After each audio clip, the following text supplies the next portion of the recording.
It looks like Kyle Larson's official first paint scheme has been revealed. It looks like Ryan Preece will only be able, as of right now, to run 24 of the 36 races in 2021. And the attendance that we may be expecting for Daytona 500 has officially been revealed. What's going on, guys? It's Daniel, and welcome back to another video. We got a lot of NASCAR stories to discuss here today on the channel. Let's go ahead and just jump straight into it. We're going to start off with some of the sponsorship news that came out from yesterday. We're going to start out with Brad Keselowski, as it looks like that the Molson Coors, which owns the Miller Lite company, is going to be switching their sponsorship to Keystone Light instead of Miller Lite. The Miller Lite sponsorship is officially gone, and they will be switching over to Keystone Light for 2021 for the Coca-Cola 600. Now, it is only expected that they will be sponsoring for the Coke 600. So, the Blue Deuce is officially back. I really like the scheme a lot, and I think that this paint scheme overall is going to be a great scheme. We'll see on the racetrack. I do expect some patriotic colors around us, but the Blue Deuce is officially back. I wish there was more races that they could sponsor for 2021, but it is really cool that at least Keystone Light is coming over, and at least Brad Keselowski will be picking up another sponsorship for 2021. The next paint scheme we're going to take a look at is Justin Allgaier's 2021 brand scheme, and they've decided to update it a little bit from the old colors. They've decided to go some new colors for 2021, and this is my favorite brand scheme I've seen since they've started using the brand scheme when Justin Allgaier moved over to Junior Motorsports back in 2016. This is my favorite brand scheme. The colors look really, really well. The Miguel Paludo one was also really cool that they revealed that he'll be using when he runs select starts in 2021 in the Xfinity Series. But Justin Allgaier's paint scheme is really, really cool, and I like it a lot. The next paint scheme we're going to be taking a look at is the Pump It Up paint scheme that Daniel Suarez will have for 2021. This is the second official sponsor that has been revealed for Trackhouse Racing. They revealed the iFly sponsorship a couple days ago, and now they officially have revealed their next scheme that they will be using. It is the Pump It Up paint scheme that Daniel Suarez will use. This scheme is really, really awesome. It'll be a great scheme to see out of the racetrack in 2021. The next Trackhouse also just unrevealed their next paint scheme today. They announced their K1 Speed Car. They are going full in with the paint schemes. They've got Pumpin' It Party sponsoring, you've got iFly sponsoring, and now they've just revealed their K1 paint scheme. And it is very, very awesome paint scheme. Man, Trackhouse is no joke with their paint schemes. They're doing a really, really good job. And Kyle Zykes, man, is doing an excellent job on these designs because, in my personal opinion, this paint scheme looks really awesome. And I cannot wait to see this paint scheme out on the racetrack in 2021. The next sponsor we're going to go ahead and take a look at is Hailie Deegan's Monster Energy Ford that was revealed just about 20 or 30 minutes ago. And it looks kind of similar to Kurt Busch's scheme. Again, she's switching over to the one car for 2021 in the Truck Series, and I think that the scheme looks really, really awesome. Monster Energy always brings out really good schemes regardless of who is driving the trucks and cars. This scheme looks really, really awesome. It will be a great addition on the racetrack, and it's got an awesome paint scheme that we will see for 2021. And then, of course, the final major announcement for paint schemes is regarding Kyle Larson, as his official 2021 Daytona 500 paint scheme has been revealed. Instead of having Hendrick cars for all season, he is going to have Nations Guard as the main sponsor that he will use for 2021. And this is the Daytona 500 car that he will use. On top of that, he will be running this paint scheme at the Daytona Road Course in Homestead. Now, for those of you who need a little bit of misconceptions, a lot of people think that this is another sponsor. This is a sponsor that's part of the HAG, which is a Hendrick Automotive Group. So this is technically not a outside sponsor. This is a sponsor that is in the inside. But it's really cool that Hendrick is promoting Nations Guard. But Larson's search to get a new sponsor for 2021 continues. I do think by the end of the year, though, there's a very strong possibility that we could see like a major sponsor come in and sponsor Larson. But I'm not very surprised that Larson will have only sponsors that are associated with Hendrick. But it is really cool that it's not just going to be, HendrickCars.com that is going to be sponsoring Kyle Larson. It's going to be another company inside of Hendrick Development. As for the car, I really like this a lot. I think the black works on it very, very well. The color looks really cool. It looks similar to like a throwback to the Ricky Hendrick sponsors when Hendrick Cars basically sponsored it. That scheme was really cool when GMAC was sponsored in NASCAR. I really like the scheme and I cannot wait to see this paint scheme out on the racetrack for Hendrick Motorsports in 2021. On to the other stories that we're going to talk about. We're going to start off with the Bristol Dirt news, as it was revealed during the NASCAR Weekly podcast that someone asked Bob Pockrass on Twitter, and he replied that there is going to be no splitter for the Bristol Dirt race. Teams can run some extra bars of support on right side, screens a lot on various ducts, solid magnetic steel plate options in front of the exhaust pipes, 18-inch by 6-inch debris deflectors allowed on hood, and deck lid hinges can be reinforced. The major thing is that there is going to be no splitter on the cars, and this is something that had to be absolutely necessary. So I do expect that the valence is going to be back on these cars. There's also a possibility that there might be some changes to the spoilers as well for these cars. They're going all in for this dirt race, and I think it's very, very smart because there's a good chance that if there was a splitter on the cars, that this could dig in and create a divot, and it could really destroy the cars. So it makes a lot of sense that there is going to be no splitter on the cars for the Bristol Dirt. Great decision and absolutely necessary decision for the Bristol Dirt race for this upcoming race.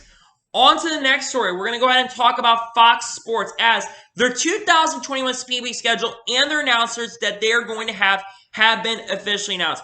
Of course, you know the main Fox Sports booth that we're going to see for Daytona 500 and most of the race in 2021. We're going to see Mike Joy, Jeff Gordon, and Clint Bowyer who will be joining the Fox Sports booth. I think that this is a very apt decision to bring Clint Bowyer. I think it's going to bring the best out of Jeff Gordon, and I think it's going to make the booth a lot better in 2021.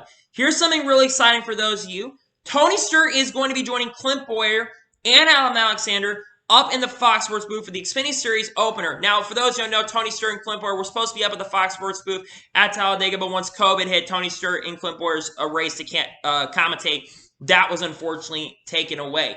And Jamie Little is going to be commentating one of the ARCA races. Actually, the ARCA season should be the first female lead commentator for a NASCAR race ever. There's been no female commentator leading a NASCAR race.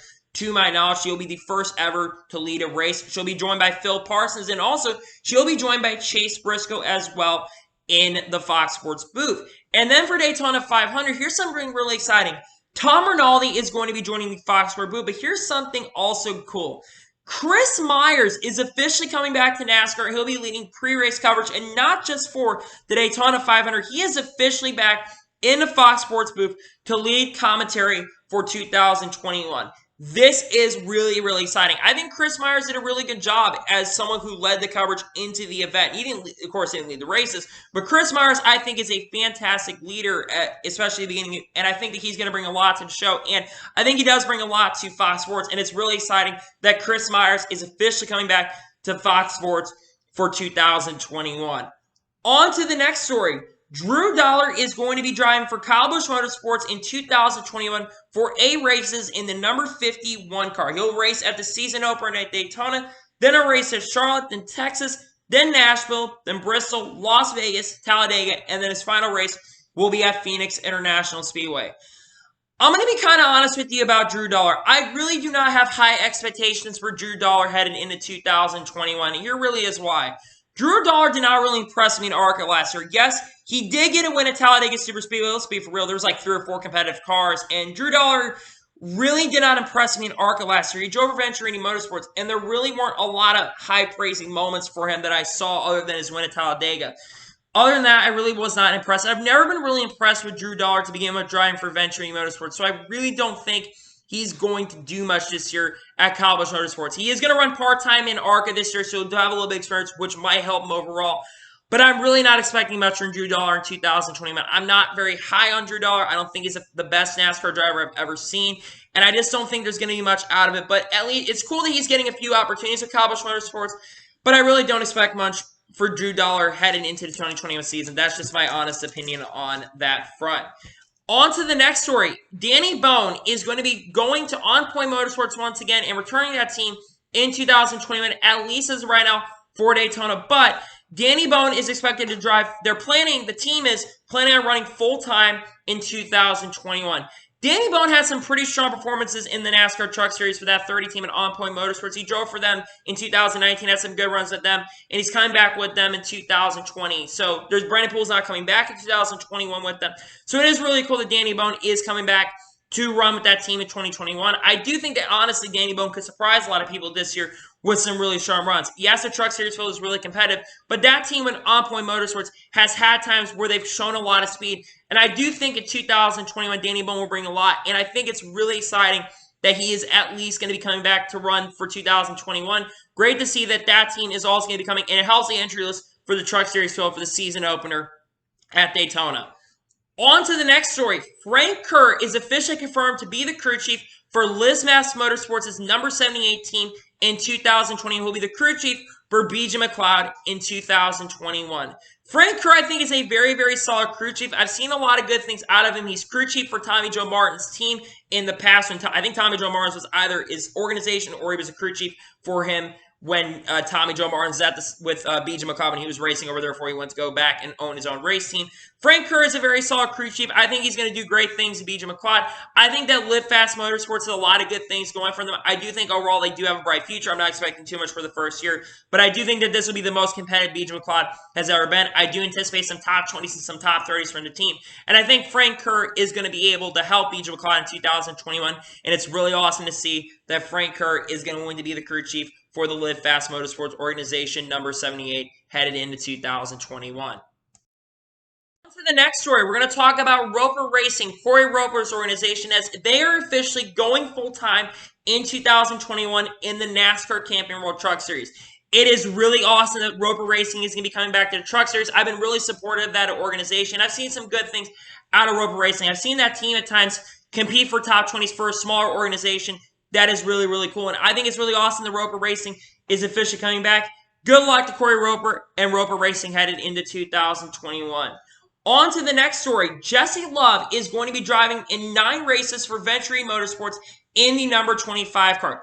Jesse Love won the NASCAR ARCA West Championship in 2020. He's done a lot of great things in the NASCAR, in the ARCA West Championship. I do think, once again, he's going to have a really good shot of winning the ARCA West Championship with the Bill McAnally Racing. But I do think that Jesse Love is one of the upcoming rising stars in the ARCA Series, and I think that someone in the next few years could be in NASCAR competing for wins in the Camping World Truck Series and also in the NASCAR Xfinity Series. I do think that Jesse Love in 2021 is going to do a lot of great things, and good luck to Jesse Love. And I honestly think that I do anticipate that Jesse Love is going to be a pretty competitive driver with this number 25 car because there's not as much competition. I think Ty Gibbs want to be the favorites to win the championship, and you're also going to have other drivers like Brett Holmes racing at times and also Sam Mayer competing at times. But I wouldn't be surprised if Jesse Love does have a few good runs in 2021. It's really awesome that Jesse Love is going to be racing in the ARCA Series in 2021 with Venturi Motorsports for 9 races, and it's going to get him some experience, especially since eventually he's going to be racing in ARCA in the foreseeable future. On to the next story. Austin Wayne Self is once again going to be returning to AM Racing in 2021 in the NASCAR Truck Series. It's probably going to be the number 22 car like he's ran for the last couple years. In my honest opinion, I've seen some decent things out of Austin Wayne Self, though I've never been as big of a fan of Austin Wayne Self myself. I think he's had some good performances overall with the teams in the past, but I really don't think he's going to do terribly too much to them. Again, the competition in trucks is really tough this year compared to previous years. I think the goal for Austin Wayne Self is he is coming back to that team. I think overall the goal for him is to try to finish in the top 20 in his standings. That would be a really good, realistic goal for him. That would be really good for them. But hopefully Austin Wayne Self can do a lot of great things. And honestly, good luck to Austin Wayne Self, and hopefully he can do great things in 2021. On to the next story. Brennan Poole actually had a conversation recently with Bob Pockrass, and as of right now, he does not have any plans set for 2021. So he's not going to be returning to Premium Motorsports in 2021. Now, he is hoping for a good opportunity to get some good opportunities with some race teams in 2021. Honestly, this is a really good shame because in my personal opinion, Brennan Poole is a very talented driver. He was really one of the only drivers that drove for Rover Racing last year that I really thought did a good job at times. And yes, it was Premium Motorsports before, but he's one of the only good drivers who could really perform in Rover Racing. He was able to get top 30s with that organization. I think Brennan Poole is a very talented driver. When he got the opportunity to drive for Premium Motorsports, now Rover Racing, I thought it was a really good decision for him to get some experience in the Cup Series. I didn't expect too much, but he actually performed decent. He kept it off the wall, did really good, and didn't really wreck the car. It is very disappointing that Brennan Poole is not going to be returning to any organization as of right now.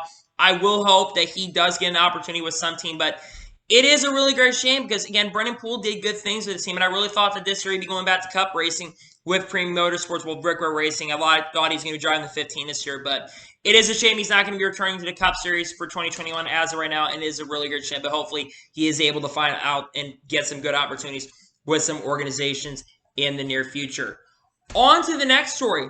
We're going to go ahead and talk about the Daytona 500 capacity. As according to Adam Stern, Daytona plans for the 500, they plan on having 30,000 fans for this year's Daytona 500. They're kind of looking at what the Super Bowl is going to have, and the Super Bowl is going to have 22,000 fans, which is about 20% capacity.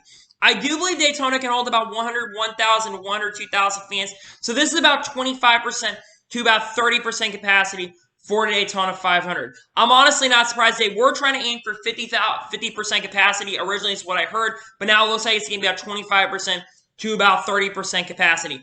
I am not really surprised. We're looking at what the Super Bowl numbers were going to be, so it's not surprising that it is going to be a lower number. Again, it is disappointing that we can't have full fans for 2021. COVID is still going on in the country. Florida is one of the most wide open states, so it's not the government's decision on how many fans are going to be allowed. It's NASCAR decision. They're being very safe, in my opinion. I'm hoping by the end of the year we can have full fans by the end of the year, at the end of the year, but as of right now, it's only going to be 30,000 fans for the Daytona 500. At least we're going to see fans for the 500 as of right now. Florida is one of the most wide open states, and that is how many fans are expected to be at this year's Daytona 500.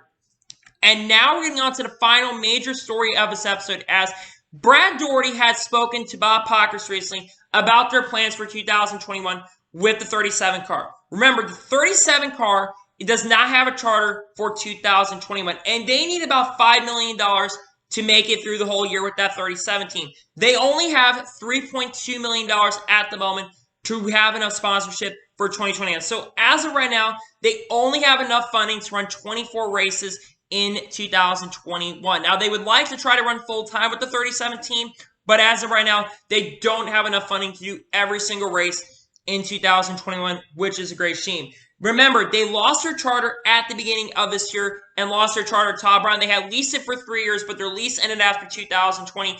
And Todd Brown, who owns that charter, took that charter from the 3017 and brought it to his second Spire car. Because remember, Spire Motorsports is expanding to 2 cars. They have Corey LaJoie in the 7 car this year and a 77 car with a revolving door amount of drivers. It is a great shame. So I do think Ryan Preece is actually a decent driver, but honestly, ever since driving for JTG Daugherty, I haven't been too impressed overall with Ryan Preece and what he's been able to do. I thought that Ryan Preece was going to do a lot more great things with this organization, but to be perfectly honest with you, there haven't been great things that come out of Ryan Preece. And he did well with Joe Gibbs Racing for coming over to JTG Daugherty Racing, but there's been a few good runs. I mean, Atlanta, it was looking like he was going to have a good run in 2019 before he had that issue with the Rick Rowe race car, which really honestly was his fault, let's be honest. But it's disappointing that they looks like there's only going to run part-time in 2021. Again, they said if they can't get enough funding for 2021, they're going to have to scale back to part-time status, which is a really great shame. And this could really hurt Ryan Preece in the future. I mean, I've heard rumors recently that Noah Gragson could, in the foreseeable future, could end up taking over that ride in the next couple of years. That is very, very possible.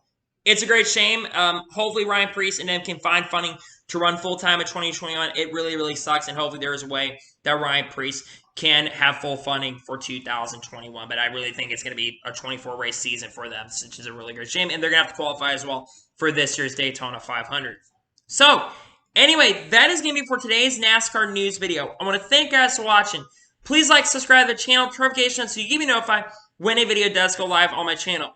Follow me on Twitter, Facebook, and Instagram. Links in the description below for that. And support me on Patreon as well. Links in the description below for that. If you enjoyed today's video, make sure you like so YouTube can recommend more of these great videos out to you guys. If you do that, I would greatly appreciate it. And comment below your thoughts on today's video. What are your thoughts about Ryan Preece possibly having to scale back to part-time status in 2021? Let me know in the comments below. And what are your thoughts about Kyle Larson's official first sponsor for 2021? And do you think Kyle Larson will be able to pick up more sponsorship by the end of 2021? Let me know in the comments below. Anyway, the Roll 24 is tomorrow. Yes, racing season is officially kicking back off, and I cannot wait for racing season once again to get going. I am very excited for racing season. Anyway, guys, like I said, I want to thank you guys for watching today's video, and I'll see you guys next time. Take care, everybody.